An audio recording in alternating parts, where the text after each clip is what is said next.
1972 میں مولانا اسعد مدنی رحمۃ اللہ علیہ پاکستان تشریف لائے اور ملتان تشریف لائے.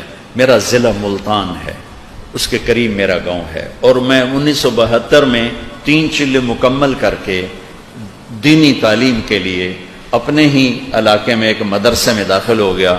چونکہ رائمنڈ والوں نے مجھے داخلہ نہیں دیا تھا کہ میرے والدین ناراض تھے، تو وہ فرماتے تھے کہ جب تک تمہارے والدین راضی نہ ہوں ہم تمہیں داخلہ نہیں دیں گے. تو قاسم العلوم میں تشریف لائے تو وہ زمانہ تھا شاہ سوار خطابت بھری پڑی تھی. بریلیوں میں بھی بڑے خطیب، دیوبندیوں میں بھی بڑے خطیب، خطابت کا دور تھا. سارے بڑے خطیب سامنے پہلی قطار میں بیٹھے تھے سب. تو مولانا درخواستی صاحب، مفتی محمود صاحب نے بات کی، پھر مولانا درخواستی صاحب رحمۃ اللہ علیہ نے بیان کیا، اس کے بعد مولانا اسد مدنی تشریف لائے اور 1 گھنٹہ بات کی. اس کا چند جملے جو میرے دل پر نقش ہیں، سمعت اذنایا ووعاہ قلبی. آپ نے یوں انگلی اٹھا کے اشارہ کیا کہ ہمیں جتنا نقصان تم نے پہنچایا ہے اتنا غیروں نے بھی نہیں پہنچایا. میں ممبر رسول پہ بیٹھا ہوں اور خطابت کے شاہ سوار بیٹھے تھے، دیوبندیوں کی خطابت کے شاہ سوار، اور یوں کہا ایسا، ہمیں جتنا نقصان تم لوگوں نے پہنچایا ہے اتنا غیروں نے بھی نہیں پہنچایا.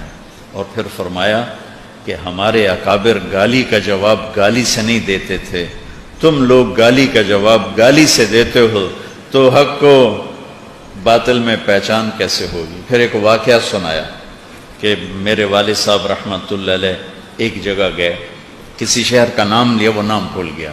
تو فجر کی نماز کے لیے فرمایا کہ مسجد قریب کون سی ہے، تو انہوں نے کہا جی یہ مسجد اپنی ہے اور وہ مسجد ہمارے دوسرے بھائیوں کی ہے جو آپ کو کافر کہتے ہیں. فجر کی نماز میں سارا مجمع اپنی مسجد میں، مریدین کا سارا اپنی مسجد میں، اور حضرت مدنی غائب. نماز کے بعد ڈھونڈا تو ہیں ہی کوئی نہیں. ارے یہ کیا ہوا، حضرت کہاں تشریف لے گئے، حضرت کہاں تشریف لے گئے. کسی کو خیال نہیں آیا کہ اس مسجد میں چلے، کسی کو بھی. اور حیران پریشان ہو کے سارے قیام گاہ پہ آ گئے، ادھر کوئی گیا ہی نہیں دیکھنے. اور حضرت مدنی نے فجر کی نماز وہاں جا کے پڑھی.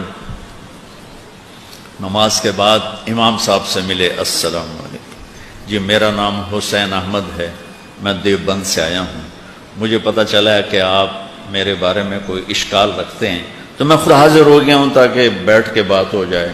تو انہوں نے رونا شروع کر دیا، کہا میرا کوئی اشکال نہیں ہے، سب نفس پرستی ہے اور میں توبہ کرتا ہوں.